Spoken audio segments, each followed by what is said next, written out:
Hi Sagittarius, it's Jo from Angels and Ancestors. That was a bit of a funny old voice thing going on, wasn't it?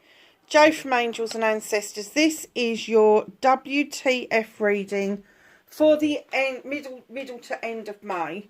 I know I said I wasn't going to get them done, but I am getting them done because I had a little bit of extra time before I go off and do me jolly things.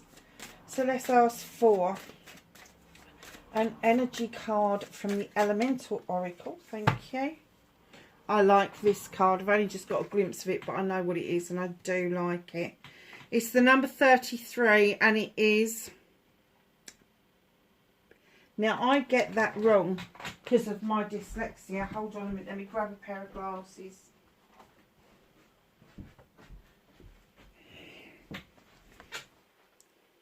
Purity. I think I said purify once. It's not. It's purity and ice. This is virgin snow. This is almost like a dream. So if you're into your horses, there may be a horse walking or moving through your dreams, and it may be to do with something that's really pure. Now I have to say, number 33, you don't break that down in numerology.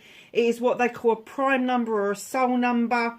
Number 33, the higher you get, the closer to the divine you are. So 11, 22, 33. By the time you get to 33, spirituality means an awful lot to you. Spirituality isn't just about having faith in a higher being. It's about having faith in the earth, the universe, the divine, whoever it is that you believe in, but you believe in the whole kit and caboodle.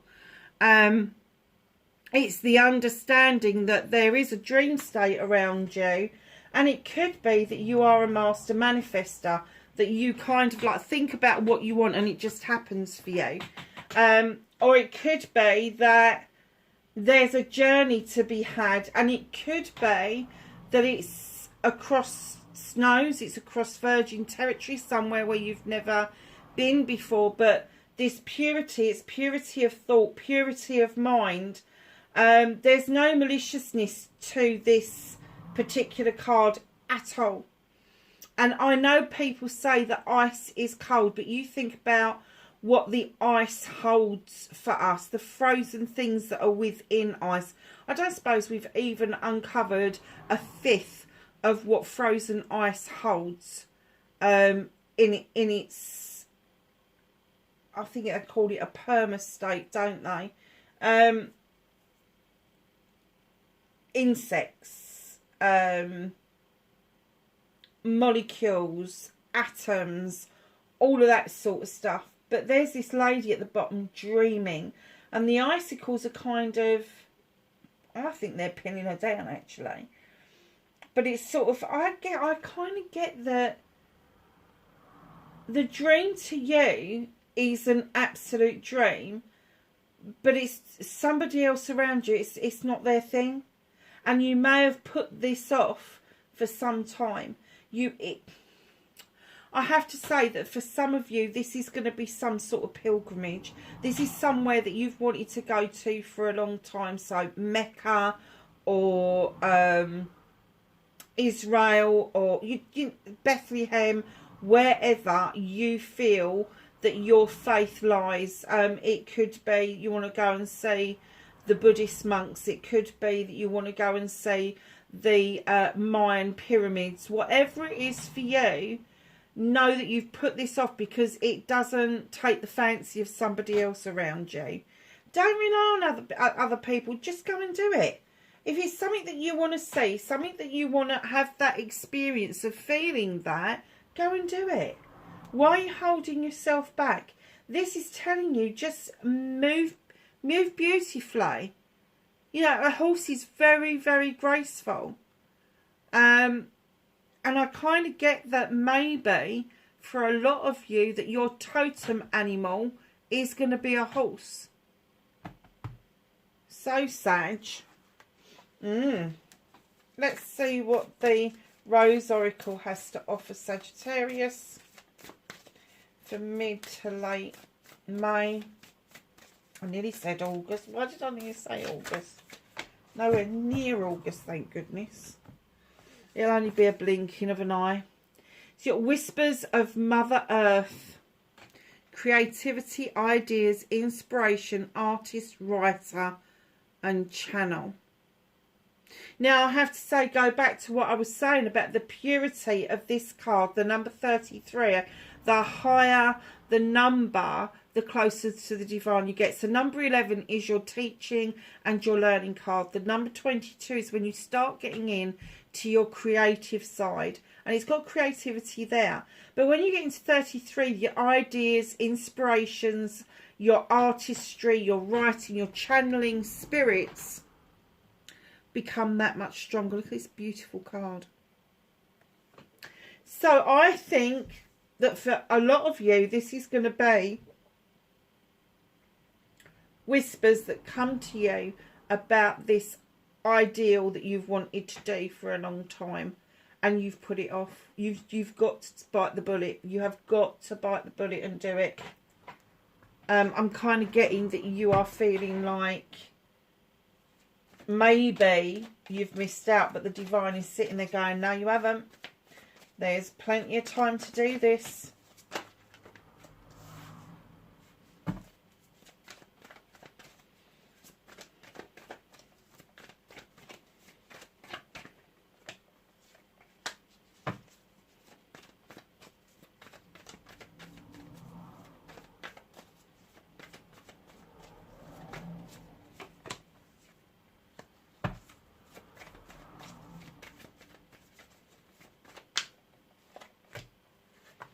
Crikey, they came out in a bloody cluster. So what can you do about this situation?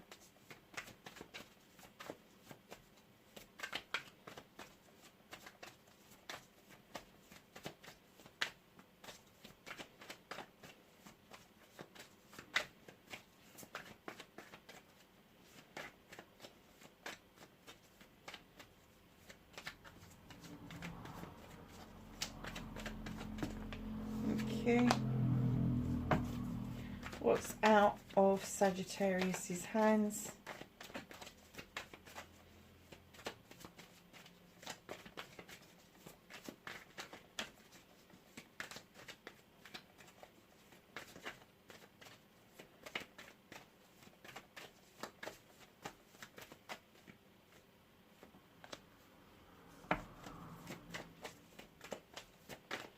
Reconnecting to their true selves.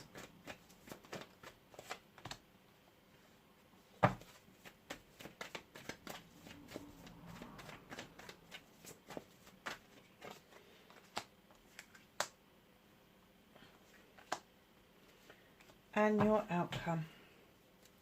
So my darlings, what started your what the fuck? You've got the Master Craftsman card, the 8 of Pentacles.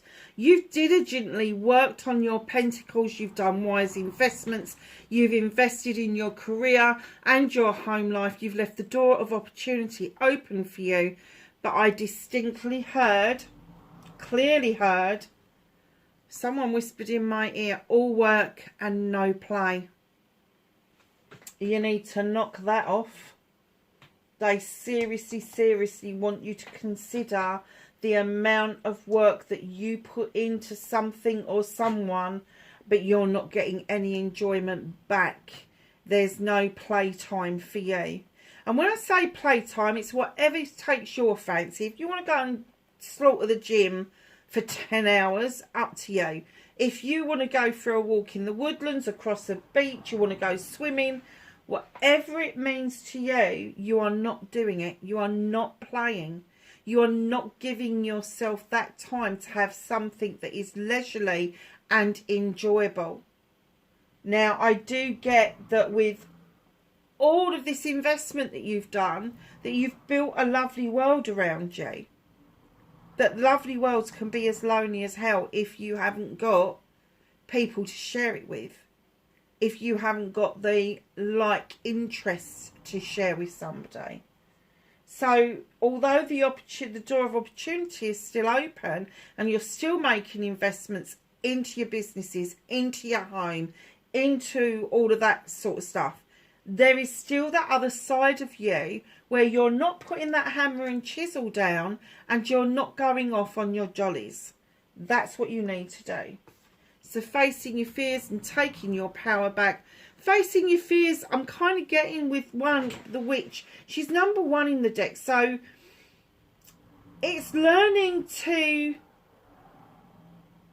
have faith in your own intuition. Have faith in what you know and your wisdom. Because the witch often tells us, go back to basics. Go back to basics. Learn how to protect yourself again. Learn how to work with the elements, the earth, everything that's around you. Because when you're taking your power back as number 1, as the witch in the deck, you really do need to know that the pointed hat, I know it's a bit skew-whiff in there, but usually the pointed hat is the vessel that draws energy down from the universe to allow you to protect yourself, protect your loved ones, and bring in all the elements. Now, when I say I'm working with the elements, I don't mean the witchy po stuff. I mean your pentacles is your home life, your career, and your money. Your chalices is your loves, and that's all sorts of loves. Family loves, passionate loves, all sorts of loves. And then we've got fire. And fire is the passion and the desire, the projects, the plans, the people. And then you've got air that they're asking you to work with. And air, when you think about what air does, it fans the flames to the fire. It helps the tides move. It can shift sands. It can shift earth. Can't it? In whatever form it comes in. Winds, stillness, whatever. But your air sign and the air things that they want you to go back to basics with is not overthinking things. So they're asking you to get in line. And air's depicted by the Athame here. It's the only site. It's the only element that is depicted as a weapon. Now, when I say weapon, it's not that you're going to use that on somebody else. It's because you're going to cut out things that no longer serve you. But it takes you time to decipher what that is. So just going back, this literally, go back to basics. Go back to what your mum taught you. Go back to what it is that you knew when you were younger. And recap what it is that you knew. And that recapping may just uncover what it is that you really wanted to do with life. What it is that you really wanted to achieve. That special place that you wanted to go to. They're saying do it. But make sure you've gone back to basics and you've taken your power back as an individual to be able to work hard but play harder, literally. So your manifestation, your wish fulfillment, and why it may be fucked, not fucked at all. You've got the 9 of Chalices, that's all your family members, all your loved ones, all your friends. They're all in the upright. They've all got your back. And I wish I knew what that leaf was, but I can't say what it is. So here you are on your own, passion and desire straight behind you, looking into your own reflection for the answers. The answers aren't in a crystal ball. This is a wish fulfillment card. The answers are within you. They're not within a crystal ball. They're not out there in what you see as the big wide world. The answers are within you. You can do this completely for yourself. You are, I said this earlier, you are a master manifester. You are able to manifest exactly what you want, and you've got no doubt in your head that that is what's going to happen. None. You just don't have a doubt. You don't have a doubt that your house is still going to be there at the end of the day. You don't have a doubt that you've got the car to drive, that you've got people that love you and care about you.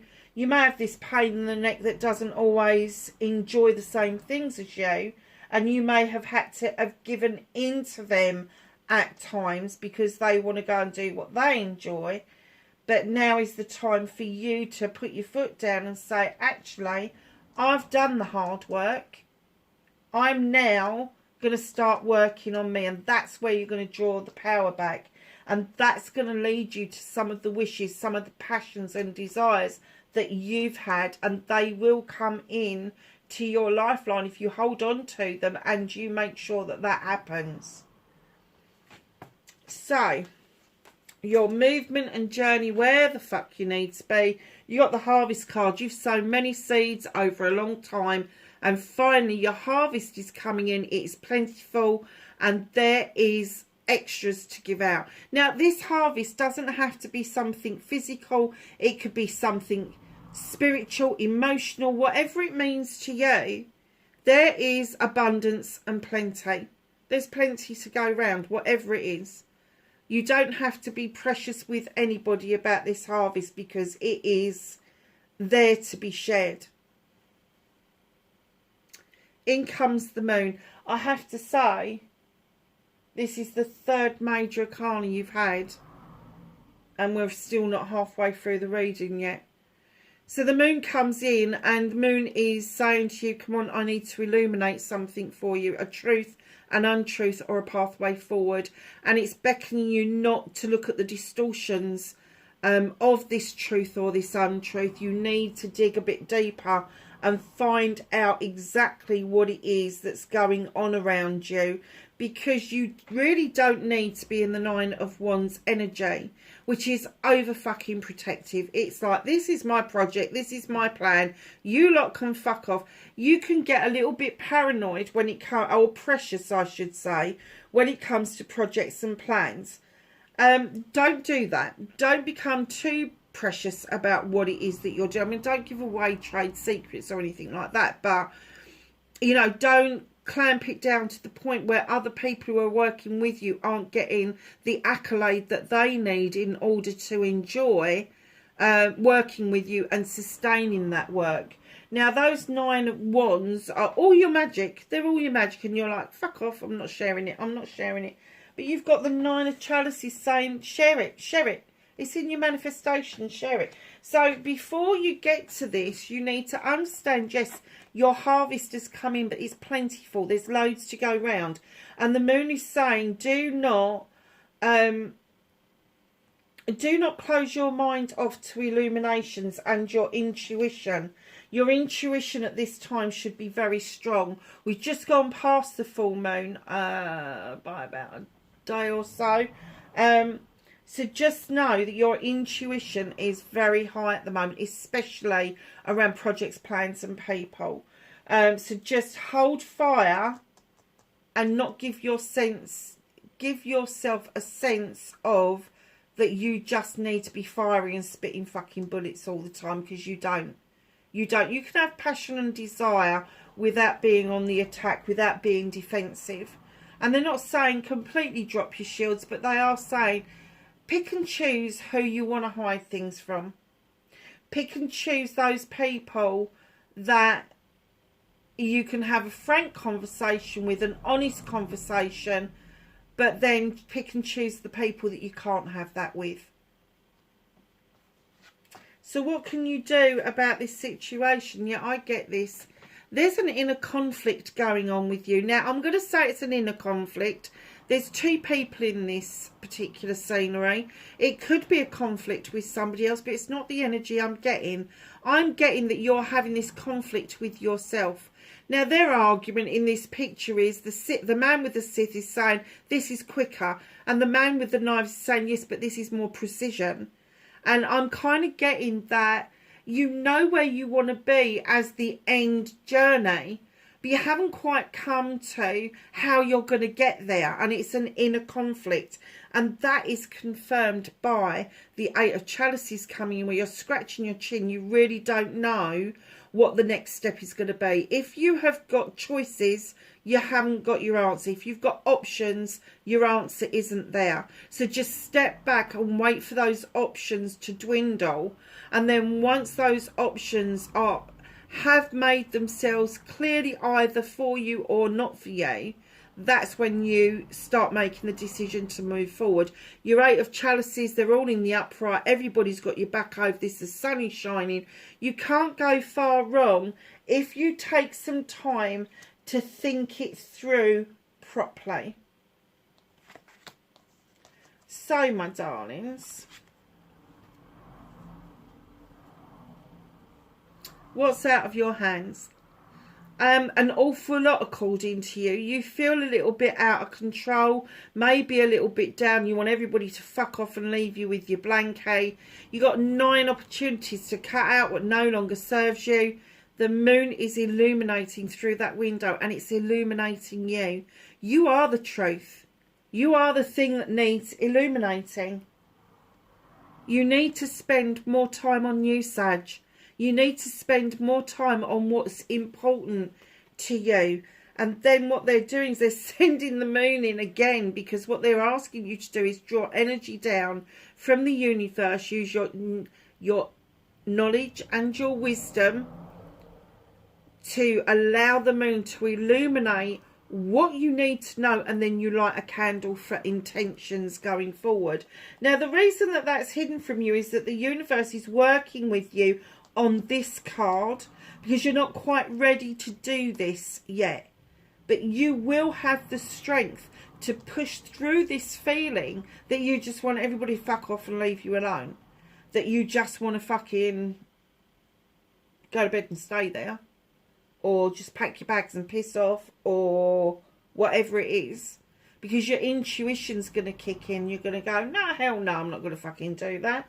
I'm going to draw energy down from the moon and down from the universe, and I'm going to allow the moon to illuminate for me what it is that I need to know. And I've got the knowledge and the wisdom where I can actually push forward and push through this. Nice little cards there. Reconnecting to your true self. You may have felt like you was juggling recently, not particularly money, but maybe juggling your home life and your work-life balance, or just 2 home lives.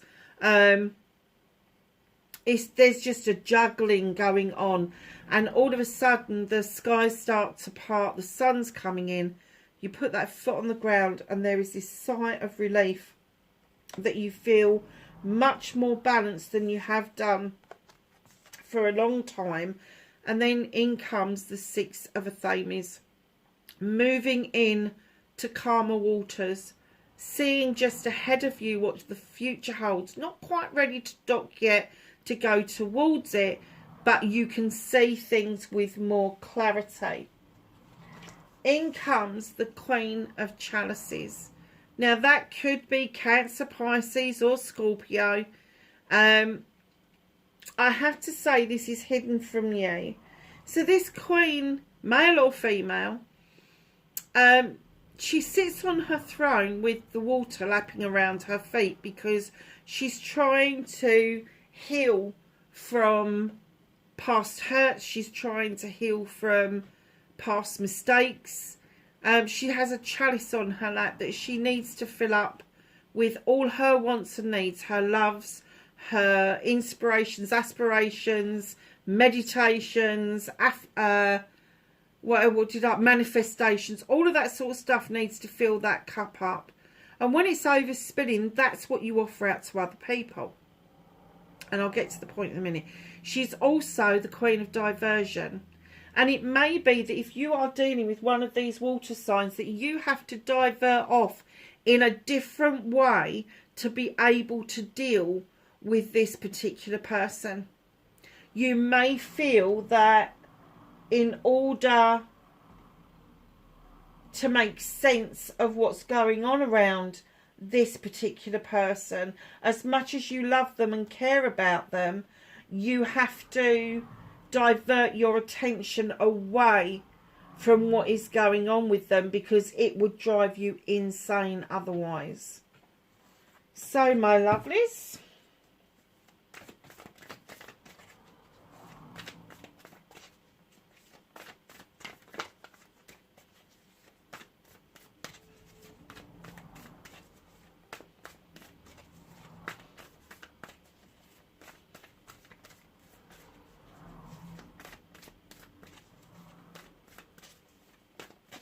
So ask the angels and the ancestors for some knowledge, wisdom and guidance for Sagittarius, please. I'll take the one that flipped, put those ones back. Anything else for Sag, please? Thank you.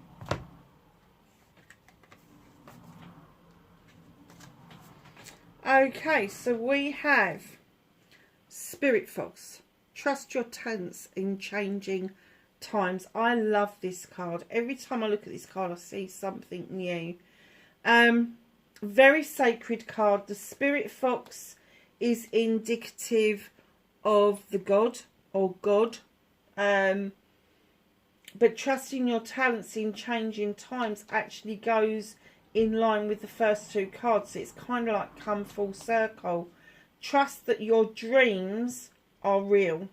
Trust that your manifestations are there already. You haven't got to manifest them, they're just going to be there. But you are the master manifester, so you know that you need to trust your talents in changing times. And if things are changing around you, they're changing for all of us at such a great rate of knots that you really do need to trust your talents at this point. Sage, be devoted and committed to you at the moment, I'm going to say. Going back to the no play stuff. Elder, move beyond ancestral patterns. Just because things didn't work out for your ancestors, and that's anybody who's older than you, maybe have passed into spirit, doesn't mean that you've got to repeat those patterns. You can let go of those patterns and create new patterns for the future. Star ancestor, follow the voice of your soul. It is your best friend. It will never let you down, and it will never ever put you into danger. It will tell you if you're heading into danger, and then it's up to you to decide whether or not you're going to take notice of that, or whether you put your thinking head on and get it all fucking wrong. Sag, that's your reading. I hope you have a wonderful May. Please let me know in the comments what you think. And please be safe. I will catch you in the next reading. Bye for now.